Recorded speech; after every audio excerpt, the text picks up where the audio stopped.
Hi, this is Dr. Chris Clayton. Thank you for joining us. Hypnosis Chat, episode 7. I have with me Daniel Davis. Dan is CEO of Best of Life Care, which provides at-home health care for people. Yes. And he's also MC coordinator at Vineyard Community Church.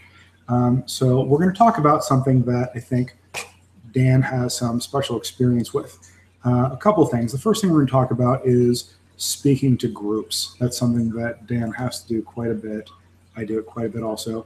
And it's one of the top requests I get for people coming for hypnosis to help them either get over anxiety related to speaking with groups or just getting better at it in general. So let's see, what kind of speaking do you do, Dan? Right now, I speak in front of crowds, in church, a good number, about, I'll say, over 200 plus crowd. And my job is to get people comfortable, break down barrier walls, what people may have perception of when they walk into the building, and just to let them know that, hey, they're welcome and they can just be themselves. That's interesting. What kind of barriers do they have? Some people have a perception when they walk into a church, oh my gosh, I'm not good enough or anything like that, or they're ready to quickly, judge how other people may perceive them or anything like that. And so what I do is I just help them, relax and let them know that, hey, this church is for everybody, anyone's welcome. And I'm just the transition piece between the music and the message. Gotcha. Okay. So 200 people sometimes? Yeah, 200 plus. 200 plus. Okay. So, yes. And so it's quite a few people. I know, a lot of people that if it gets over 3 or 4 or 5 people, they start having a lot of anxiety. Yes. So do you have anxiety when you speak?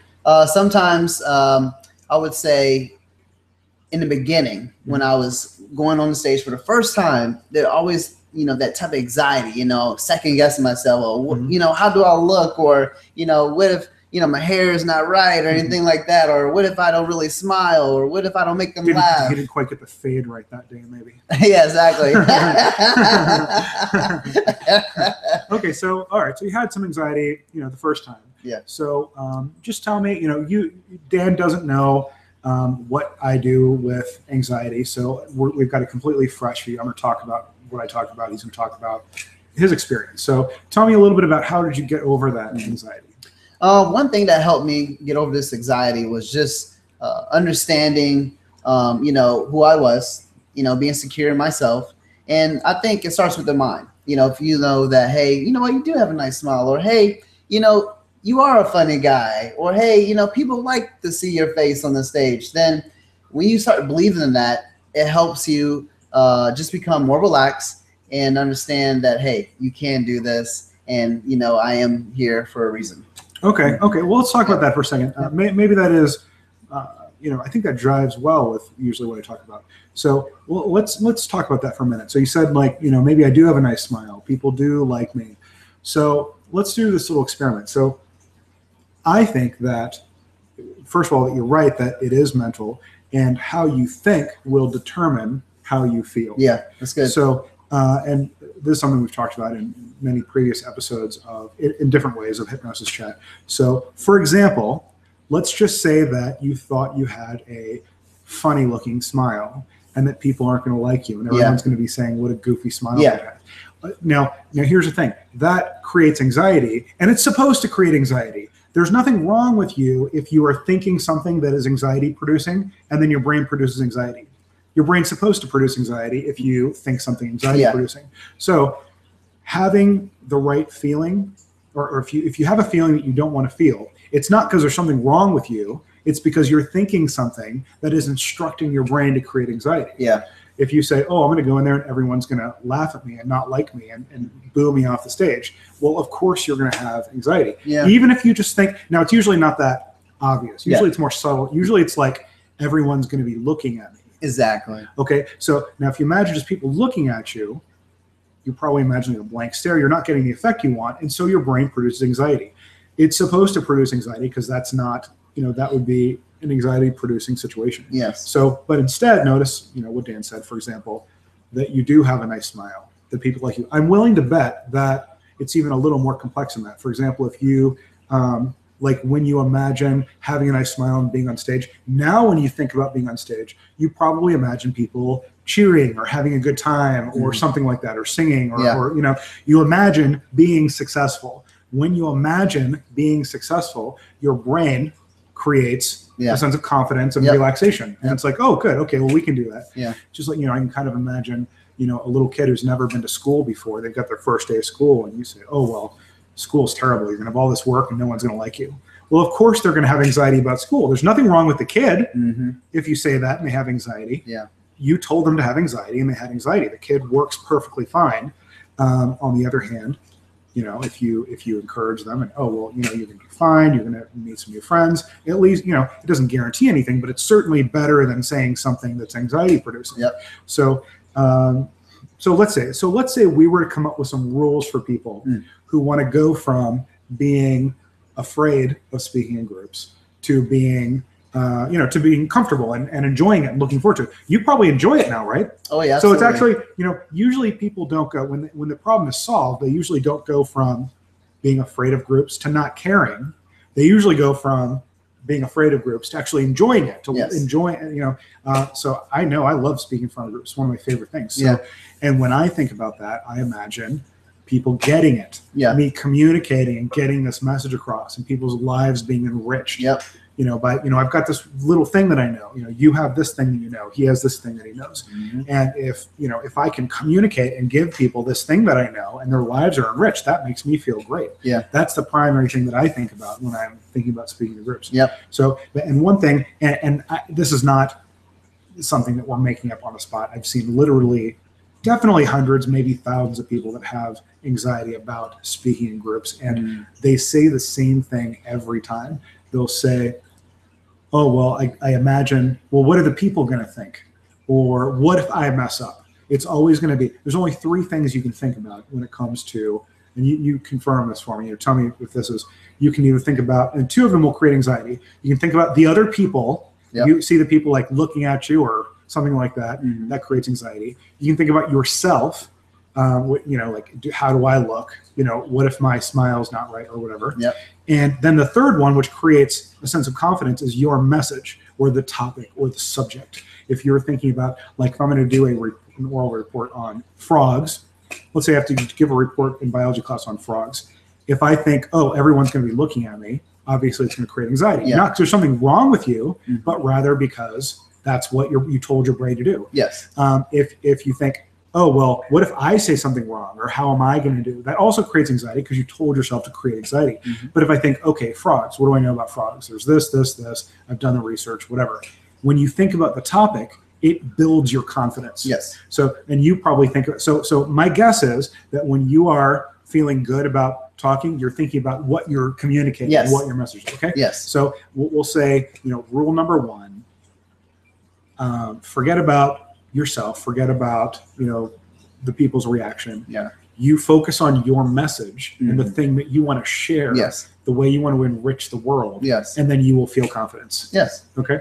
All right. Good. Yeah. So I think we're right on the same page about that. That's good. Yeah. Good. So, okay. So I would say that's really the number one thing. One thing I like to, it's like the story of a marathon, like the first marathon. There was a guy who, they were losing the war, and there was one guy that ran 26 miles in his sandals to deliver this message that they need X number of horses or whatever they needed. And there was no other way to get it, and the war was going to be lost otherwise. And he ran 26 miles. And when he got there, he wasn't thinking, oh, well, what if I look worn out? What if they don't like my shoes? What if they don't like me? And he wasn't thinking, what if they're all going to be looking at me. He's just thinking, I need to get this message across. It doesn't, like, my I don't matter. Even the people I'm giving the message to, the message receivers don't matter. What matters is that I give this life-saving message. If I can transmit this message, I don't care about myself. I don't care about the little things. I just care about delivering this message across. So, and that gives him the power to run 26 miles in sandals when that was not a regular thing back then. And he didn't have like nice cushy shoes or anything like that. So, and so he's like, this message is the utmost importance, and that's what drove him forward, and that's what gave him the confidence and everything to do that. Yeah. So anyway, so I think that's where I think that's a good summary of how someone goes from being afraid to being really confident and really enjoying it. Yeah. Talking to people. Yeah. Another thing someone told me that helped me to speak in front of people was to focus on one person in the audience and talk to them like you know them, like it's your friend. And when you focus on that one person and when you're delivering whatever you have to deliver, whatever message, it will help you to focus on what subjects you're trying to talk about. Yeah, I think that would, because I think we naturally focus on the subject when we're talking to a person. You're not talking to, if you think about talking to a group, you just see a bunch of people looking at you. Yep. But if you think about having a conversation with a person, it probably refocuses you on what your subject is, because we're used to doing that. We're used to focusing on the subject when we talk one-on-one with someone. Yeah, and when you have that conversation feel of that message you're giving, people actually draw into trying to hear you even more. Yeah, I agree. Yep, absolutely. So, okay, all right. So anything else you wanted to add to that topic? I think we're good, It's just a mental roadblock that a lot of us, we strive to fight for and get through. Right, yeah, exactly. And, it's, mostly we're talking about, getting over anxiety so far, but really a lot of those same principles will help you become a better speaker also, because you are focused on your topic. And when you really, one other thing that is kind of related to anxiety, but it's more related to charisma. Charisma is an interesting concept. People that have charisma, I think I've really narrowed it down, like in my mind. Someone who is charismatic, Martin Luther King Jr., people like that are really charismatic. One thing I noticed they all have in common is they all really believe what they're saying. They're not delivering information. They feel emotionally about what they're talking about. And they, you can really tell when someone is, really believes what they're talking about. Is really communicating it emotionally. And, it's like a controlled emotion. It's like, you still have, it's like the combination of this preparation where you have your facts and also this charisma where you really believe what you're talking about. So, and this just reminds me of something else. One thing I've always thought was a good idea was, a lot of people I've noticed that when they talk about their job, for example, they talk about it like people talk about their jobs in very different ways. Some people talk about it like it's a job, like they do some kind of rote thing every day, and it's no wonder that you're bored of your job if you think about it that way. Like, oh, I do this. I move these papers over here, then I push these buttons, and I do this.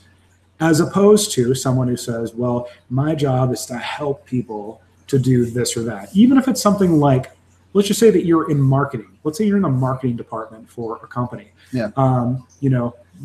My job is to help people to understand how our product can improve your life. That's totally different than saying, oh, well, my job is to copy edit such and such advertisements that go into this magazine. So it makes you, if the primary thought about your job is how you're helping people, how you're contributing to the world, how you're making the world a better place, you will feel very differently about it than if you just think about it in terms of the actual physical things that you do. That's true. And when it's the same thing when you're talking. So if, I'm talking about, let's say I am talking about, frogs, I'm giving it like a report on frogs or something like that.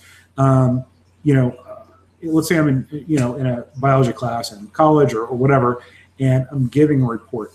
You can either do it in the way where you're just reporting facts, or but really my question would be, how am I helping these people? How is this help? Maybe there's going to be a test on this, in which case, you can help people get better grades if you can make this memorable.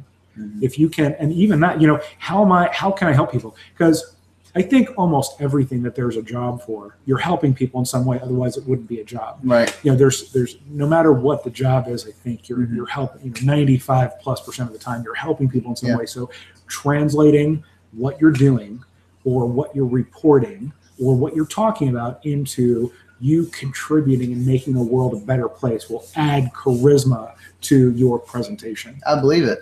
And wherever you're at in life, you know, whatever job you may have, just if you have that mindset, say, hey, I'm going to be effective where I'm at now. I can be effective where I'm at now. You know, if I talk to somebody, even if I just say, hey, man, how you doing today? Or if you try to encourage somebody or you just smile at somebody, wherever you're at, you always can be effective. Yeah, I agree. Absolutely. Yeah. I mean, I would rather be someone who has a, you know, smaller role and be effective at it than someone who's got a big role and doesn't care or is just pushing papers around. Yeah, and if you continue living that mindset, say, hey, you know what, I can be effective where I'm at. Even if I'm flipping burgers all day, you're destined for greater things eventually. That's true. That's true. I remember there was a guy, you know, I was shopping at a grocery store, and I remember there was a guy who was a cashier, and he just, the instant I talked to him, I was like, you're going to be a manager. Yeah. You know, if you're not a manager yet, you're going to be a manager, and then you're going to move on to bigger things. And he was actually a manager a couple months later. Dang. Like he was like, no. Yeah. A couple months later, he was, you know, because you could just tell right away. Yeah. If someone is either just focused on the thing that they're currently doing. Yeah. That's how you can really tell. If someone's focused just on the thing that they're currently doing, that's probably where they're going to be limited. Yeah. But if they're focusing on something greater, like improving people's lives, for example, they are going to move up. It's like a magnet. You know, they're magnetically going to be drawn. Exactly. Yeah. So, okay. So good. Yeah. So I think that's another, you know, back to presentations, you know, if you are focusing on how are you improving the world, how are you improving people's lives, why is the thing that you're talking about vital to this other person's health and happiness? Yes. And if you can tap into that, you will have that charisma. Yeah. Okay. Yeah. And by the way, focusing on the subject will also decrease your anxiety. Absolutely. Preparation is huge. Yeah. Preparation. Yep. Okay, good. So I think that's good for presentation. Yeah. One other thing I wanted to talk about today which is kind of related, is learning skills. And I mentioned that because Dan, I think, is very good at learning things quickly.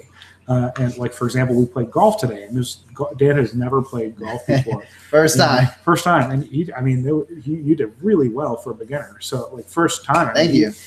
Really excellent job. So I'd like to talk a little bit about learning skills. And I think that it's definitely true, and I'll see if Dan agrees, that your attitude toward the activity will determine, in large part, maybe 80 or 90%, how quickly you accelerate at that skill. Absolutely. Yeah. So, okay. So tell you what, let's just, we'll start with the basics. Let's just talk about golf for a second. Yeah. You played golf today. Yeah. We just did it. It was just the last couple hours. So, you've never played golf before. So what are you thinking? Are you thinking about getting better? What are you thinking about? Well, I played golf today, and I do want to get better. I kind of find that this sport is not easy as it looks, and some people may agree. Oh yeah. But I do want to get better, and because I find as a challenge for me personally, anything I find as a challenge is something that I want to improve on. I want to continue to improve on. And so first time golfing today, even just doing how many holes we do? 9 holes. Yeah. It was interesting. I thought I would never see myself hitting the ball, doing 9 holes, even that. Yeah. And so when I'm out there and there's that little ball that doesn't move, it's so difficult to hit. Yeah. At the same time, I say to myself before I swing, Daniel, you can do anything. You can hit this ball. And matter of fact, you're better with what you really think you are. That's funny that you mentioned that. I just want to go on a little tangent. I was just reading an article the other day. I don't follow basketball at all, but I know you're a basketball fan, right? Yes. And there's a guy named LeBron. Kobe. Okay. All right, great. And I remember I was reading an article, and the article was that exceptionally confident and successful people will often talk to themselves in the third person. And I noticed Dan just did that, so I just want to bring that up. And I remember he was in an interview, and this was in the article, and it was like, what was his name again? What's his first name? Kobe LeBron. Oh, Kobe Bryant, and then Kobe LeBron James just lost the title You guys know that. Anyway, are there two LeBrons? There's LeBron James is one person. We'll say it's LeBron James. Yeah. I don't know which one it was. Yeah. So and he said, he was asked a question by the interviewer, and he said, well, when LeBron James says he's going to do something, LeBron James gets it done, or something like that. You've heard people talk like that before, usually people that are very successful or, very confident.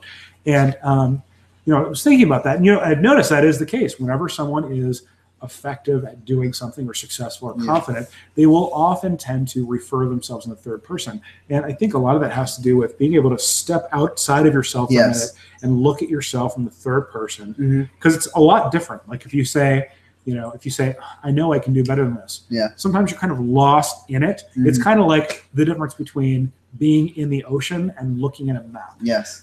Being in the ocean has certain advantages to it and certain characteristics to it. It's a more real experience, but looking at a map gives you a better idea of where to go. Yeah. Okay. So, and the same kind of thing, when you're able to step out of yourself and look at yourself in the third person, you're able to objectively, okay, what am I doing? What do I need to do? How do I communicate to myself in a non-emotional kind of way? So anyway, that was my first thought about that. Okay. So you said, so tell me what you said again. So I just say, hey, Daniel, you can do this, this ball, is difficult. You missed a few times, but this one you're going to get.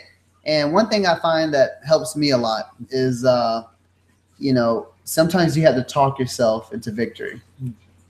You just got to keep talking yourself into victory. Even when you're not good at it, just keep telling yourself you're good at it. Keep telling yourself that you can do it. And eventually the results from talking yourself into victory will lead into greater things and greater results that you thought you wasn't able to do at first. Yeah, that's interesting. One thing that I've talked about a number of times on these shows is the three ways that you think about any activity. You can think about them in a anxiety-producing way, which we talked about with the public speaking. The opposite is a tedium-producing way, or you can think about it in a successful or motivational way. And so the anxiety way, again, is imagining doing something and imagining something going wrong or there being some kind of consequence. And then the tedium way would be imagining the problem state not having been solved yet. And then the motivational way would be imagining doing it and doing it successfully. Yeah. So it's what I'm getting from Dan is that it's almost like he's using this third person technique to talk himself through the motivational way of thinking. Yeah. Like he's saying, you're going to do this. And then he's maybe visualizing doing it, or he's encouraging himself to visualize doing it.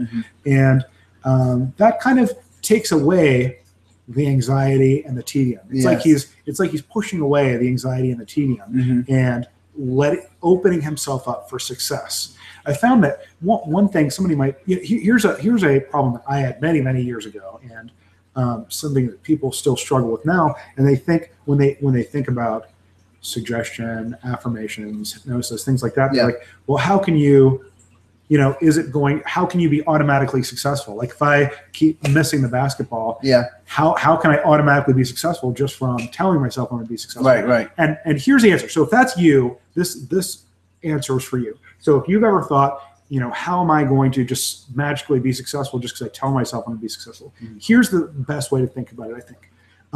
What you're doing when you're telling yourself that you can be successful, you are not magically making yourself successful. You are removing the obstacles that you put in front of yourself toward being successful. Yeah. You probably, whatever it is you want to do, you probably already have the potential to do it. We're our own worst enemy. Yeah, exactly. So if we're doing the tedium or anxiety ways of thinking, we are throwing obstacles in front of ourselves. That's usually the main thing that's in our way. Yep. So it's not that the suggestions are making you magically do something you couldn't do before. It is helping you to remove the obstacles that you put in front of yourself so that you can open up your own natural potential, because you can probably do it. Yeah. Whatever it is you would like to do, you can probably do it if you think about it the right way. Yes. Okay. So from now on, that question has been answered. Now you know how suggestion work, how affirmations work, how positive thinking works. Yeah. It doesn't magically make the thing happen. It allows you to remove all the obstacles that you've probably put in your way. If there's something that you find that you can't do, I would say, if it's something that other people can do, but you don't find that you can do it for some reason, I would say 90+% of the time it's because you've put your own obstacles in the way and you're just running into those things. And here's one thing that helped me as well. Change vocabulary. Don't say, oh, this is difficult or this is hard. Replace those two words with, this is a challenge. This is a challenge, but I can do it. Not, oh, it's too hard or it's too difficult. No, it's a challenge. Yeah, absolutely. Simple replacement vocabulary words can actually continue to progress you each day. Yeah, and one thing related to that is there's basically, when you talk about anxiety, there's two ways you can think about a problem or a challenge.